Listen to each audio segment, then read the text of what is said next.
ಬಹಳ ವರ್ಷಗಳ ಹಿಂದೆ ಬಗ್ದಾದ್ ನಗರದಲ್ಲಿ ಹಾರೂನ್ ಅಲ್ ರಶೀದ್ ಎಂಬ ಒಬ್ಬ ಬಾದ್ಷಾಹನು ಆಳ್ವಿಕೆ ಮಾಡುತ್ತಿದ್ದ.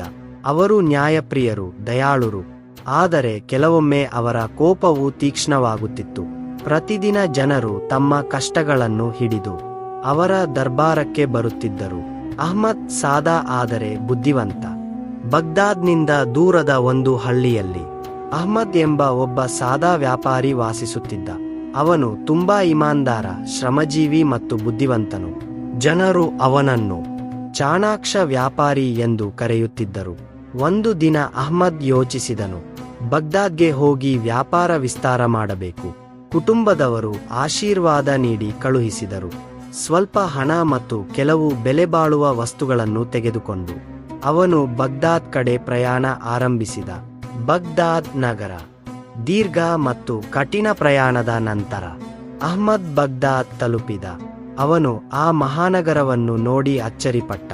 ಜನಸಂದಣಿ, ಮಾರುಕಟ್ಟೆ, ಬೇರೆ ದೇಶಗಳಿಂದ ಬಂದ ವ್ಯಾಪಾರಿಗಳು. ಅವನು ಒಂದು ಚಿಕ್ಕ ಅಂಗಡಿಯನ್ನು ಬಾಡಿಗೆಗೆ ತೆಗೆದು ವ್ಯಾಪಾರ ಆರಂಭಿಸಿದ. ಅವನು ಎಂದಿಗೂ ಸುಳ್ಳು ಹೇಳಲಿಲ್ಲ, ಯಾರನ್ನೂ ಮೋಸಗೊಳಿಸಲಿಲ್ಲ. ಅವನ ಇಮಾನ್ದಾರಿಕೆಯ ಕಾರಣ ಅಂಗಡಿ ಬೇಗನೆ ಪ್ರಸಿದ್ಧವಾಯಿತು. ಬಾದ್ಷಾಹನ ಗುಪ್ತ ಭೇಟಿ. ಒಂದು ದಿನ ಹಾರೂನ್ ಅಲ್ ರಶೀದ್ ಸಾಮಾನ್ಯ ವ್ಯಕ್ತಿಯ ವೇಷದಲ್ಲಿ ತಮ್ಮ ವಜೀರ್ ಜಾಫರ್ ಜೊತೆ ನಗರದ ಮಾರುಕಟ್ಟೆಗೆ ಬಂದರು. ಅಲ್ಲಿ ಅಹ್ಮದ್ ಒಬ್ಬ ಬಡವನಿಗೆ ಕಡಿಮೆ ಬೆಲೆಗೆ ಸರಕು ಕೊಡುತ್ತಿರುವುದನ್ನು ನೋಡಿದರು.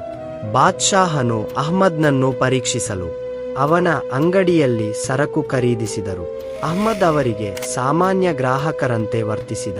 ಅವನ ಮಾತುಗಳು ನಿಷ್ಠೆ, ವಿನಯ ಬಾದ್ಷಾಹನ ಹೃದಯ ಗೆದ್ದವು. ದರ್ಬಾರದ ಆಹ್ವಾನ.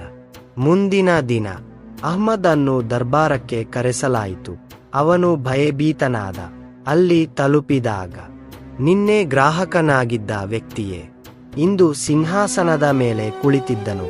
ಬಾದ್ಷಾಹನು ಹೇಳಿದರು, ನಿನ್ನ ಇಮಾನ್ದಾರಿಕೆ ನನಗೆ ತುಂಬಾ ಇಷ್ಟವಾಯಿತು. ನೀನು ನನ್ನ ವಿಶೇಷ ಸಲಹೆಗಾರನಾಗಬೇಕು. ಅಹ್ಮದ್ ವಿನಯದಿಂದ ಒಪ್ಪಿಕೊಂಡನು. ವಜೀರ್ ಕಮ್ರಾನ್ನ ಸಾಜಿಶ್. ಹಳೆಯ ವಜೀರ್ ಕಮ್ರಾನ್ಗೆ ಅಹ್ಮದ್ನ ಬೆಳವಣಿಗೆ ಇಷ್ಟವಾಗಲಿಲ್ಲ. ಅವನು ಸಾಜಿಶ್ ಆರಂಭಿಸಿದ. ಒಂದು ದಿನ ಎರಡು ವ್ಯಾಪಾರಿಗಳು ಒಂದೇ ಅಮೂಲ್ಯ ವಜ್ರದ ಮೇಲೆ ಹಕ್ಕು ಹೇಳಿಕೊಂಡರು. ಬಾದ್ಷಾಹನು ಈ ಸಮಸ್ಯೆಯನ್ನು ಅಹ್ಮದ್ಗೆ ಒಪ್ಪಿಸಿದರು. ಅಹ್ಮದ್ ಬುದ್ಧಿಯಿಂದ ಸಮಸ್ಯೆ ಪರಿಹರಿಸಿದ.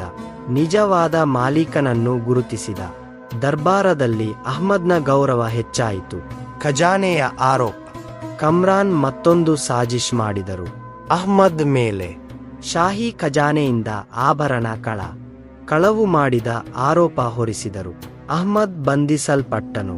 ಆದರೆ ತನ್ನ ಬುದ್ಧಿಯಿಂದ ನಿಜವಾದ ಅಪರಾಧಿ ಕಮ್ರಾನ್ ಎಂದು ಸಾಬೀತುಪಡಿಸಿದ. ಬಾದ್ಷಾಹನು ಕಮ್ರಾನ್ಗೆ ಶಿಕ್ಷೆ ನೀಡಿದರು ಮತ್ತು ಅಹ್ಮದ್ಗೆ ಕ್ಷಮೆ ಕೇಳಿದರು. ಅಹ್ಮದ್ ವಜೀರ್ ಆಜನ್ ಆಗಿ ನೇಮಕಗೊಂಡನು. ಬರ ಮತ್ತು ಅದ್ಭುತ್. ಒಂದು ವರ್ಷ ಭಾರೀ ಬರ ಬಂತು. ಜನರಿಗೆ ಆಹಾರ ಕೊರತೆ. ಅಹ್ಮದ್ ಸಲಹೆ ಮೇರೆಗೆ ಧಾನ್ಯ ತರಿಸಲಾಯಿತು. ಆದರೂ ಪರಿಸ್ಥಿತಿ ಸುಧಾರಿಸಲಿಲ್ಲ. ಒಂದು ರಾತ್ರಿ ಅಹ್ಮದ್ ಕನಸಿನಲ್ಲಿ ಒಬ್ಬ ಮುದುಕರನ್ನು ನೋಡಿದ. ಅವರು ಹೇಳಿದರು, ಪೂರ್ವ ದಿಕ್ಕಿನಲ್ಲಿ ಹಳೆಯ ಬಾವಿಯಿದೆ, ಅದನ್ನು ಪುನಃ ತೋಡಿಸು. ಅಹ್ಮದ್ ಹಾಗೆ ಮಾಡಿದ. ಬಾವಿಯಿಂದ ನೀರು ಹೊರಬಂದಿತು. ಭೂಮಿ ಹಸಿರಾಯಿತು. ಜನರು ಬದುಕಿದರು. ಉತ್ತರಾಧಿಕಾರದ ನಿರ್ಧಾರ. ಬಾದ್ಷಾಹನಿಗೆ ತಮ್ಮ ಉತ್ತರಾಧಿಕಾರ ಆರಿಸಬೇಕಾದ ಸಮಯ ಬಂತು. ಎರಡು ಶಹಜಾದರು, ಅಕ್ಬರ್ ಶಕ್ತಿ, ಅಸ್ಕರ್ ನ್ಯಾಯ. ಅಹ್ಮದ್ ಇಬ್ಬರನ್ನೂ ಪರೀಕ್ಷಿಸಿದರು. ಜನರ ಹೃದಯ ಗೆದ್ದ ಅಸ್ಕರ್ ರಾಜನಾದನು. ಅಹ್ಮದ್ನ ಜ್ಞಾನದಿಂದ ರಾಜಕುಟುಂಬ ಯುದ್ಧ ತಪ್ಪಿತು. ಕತೆಯ ಸಂದೇಶ. ಇಮಾನ್ದಾರಿಕೆ, ಸನೆ, ಬುದ್ಧಿವಂತಿಕೆ ಇವು ಇದ್ದರೆ ಯಾವ ಸಮಸ್ಯೆಯೂ ದೊಡ್ಡದಾಗುವುದಿಲ್ಲ.